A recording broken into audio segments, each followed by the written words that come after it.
The trauma started when I was locked up in a behavioral modification center at 17, and it was run by a fundamentalist Mormon community, and I experienced, physical abuse and emotional abuse there, mental abuse, everything. So that's kind of where it began. And then obviously prison, triggered some of that to resurface. I was diagnosed with PTSD when I got out of that program, and I was there for 18 months.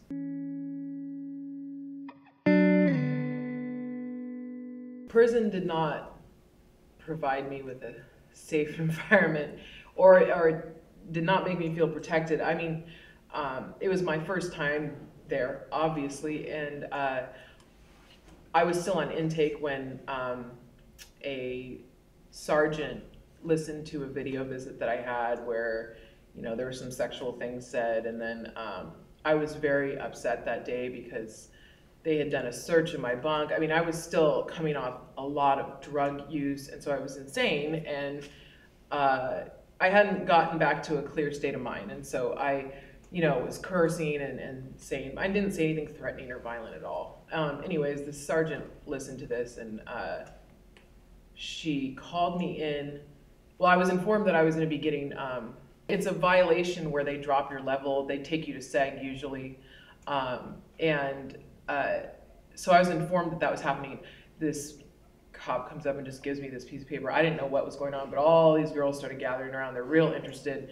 And he told me that the sergeant was going to speak with me that night anyways. She proceeded to take me in her office with another cop and just berated me. It was like a replay from what I experienced in the program. It was the same thing. And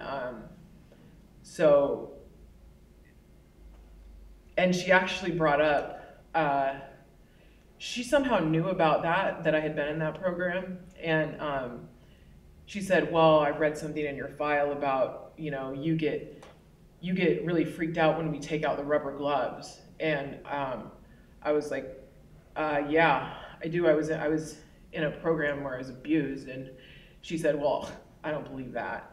And it was, so that gives you an idea of what that conversation went like. But what it did was, it almost immediately after being in prison for 2 weeks instilled a deep-seated resentment, lack of trust, and anger towards the COs. And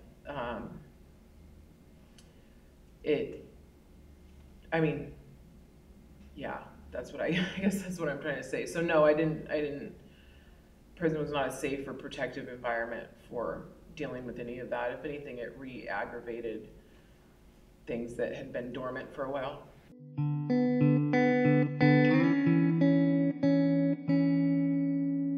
If I really think about it, it just made it not impossible, but it really created a barrier, because I had not been there for 2 weeks before. I was angry, outraged, upset, still like detoxing and getting the chemicals out of my system, so still like not quite right up here. And it immediately triggered my anger, which is already an issue to begin with. And it was just like a wall went up. The lens that I viewed any interaction with a CO or counselor through, the lens I viewed that through was not a good one. It was I had a very negative point of view, and I was not receptive to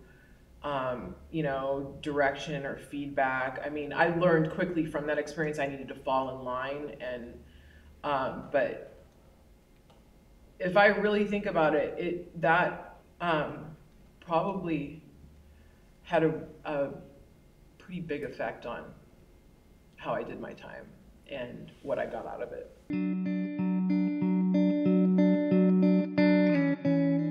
As time went on in there, and I had experiences that really any of us had, which were really unpleasant interactions with COs, witnessed, things that were just unfair or not right, witnessed things that were very inappropriate, witnessed the weird social cliquing that happens with the inmates there. It didn't go away. It stayed there. Yeah, I mean, I might have done things a little differently had that not happened. I just was not interested in the programs they offered or anything like that. And to be honest, like, my attitude and view of prison and stuff is still very negative. I don't know if it'll ever change. I feel like prison is soul crushing, and it's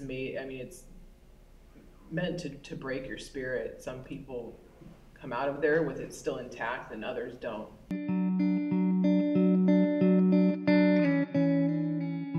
I was in a halfway house for a while, and doing what I was supposed to be doing. I did relapse, and I have I struggled on and off with that since then. More recently, like a few months ago, I got it together, and I'm working now. I have 2 jobs, and I'm doing a lot better than I was, but yeah, I mean, to be honest, I could sit here and just bullshit you and tell you that I deserve a gold star and I'm doing great in prison. I'll never go back, and I don't ever want to go back. Let me make that clear. But that's not the truth. I mean, that's not reality.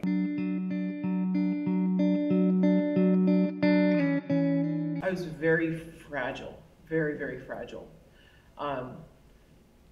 I am a person with a sensitive soul anyways, which is why I think it, affected me a little more than others. I mean, I remember saying to my bunkie, I could never ever wake up and feel okay with being here. And she was like, I'm okay with being here. And I was very fragile. They, when you have pre-existing mental health issues, they try to put you on meds almost immediately. And so I was on medication when I got out. But I was not, I was like physically in really good health, because I really got into shape in there and lost a lot of weight and stuff. But mentally I was very fragile, kind of broken, but not, I mean, I was still myself to a certain extent. And angry, I didn't have any trust for my PO or the community or all these resources that they said, I was gonna have. I just didn't think that my best interest is at heart. My PO had my best interest at heart, and she doesn't. But I probably should have gotten into counseling or some kind of therapy like right after I got out. Yeah, but I was not in good condition at all. And some people won't admit this, some people will, but in prison, if you're a drug addict, like, you spend a lot of time thinking about getting high again, wanting to get high again, or war storying or whatever. And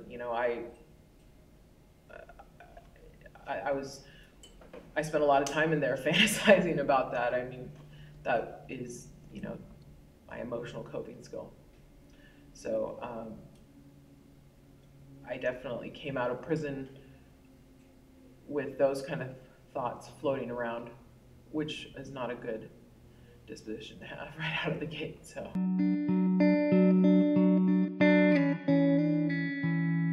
going forward, do I see the struggle getting any easier or changing? And I honestly don't.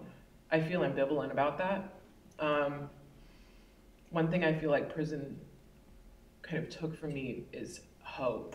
I don't know, I just feel like a shell of myself, the person I used to be. I've been like battling a pretty severe episode of depression, and I don't think that's out of the realm of possibilities. I think that I can not get back to the person I used to be, but get to a person that is in a better place. And but I think that it's all up to me. It's not a matter of anything else. And I really want to, because of everything I witnessed in there and what I experienced, I really want to somehow be a part of trying to change the system.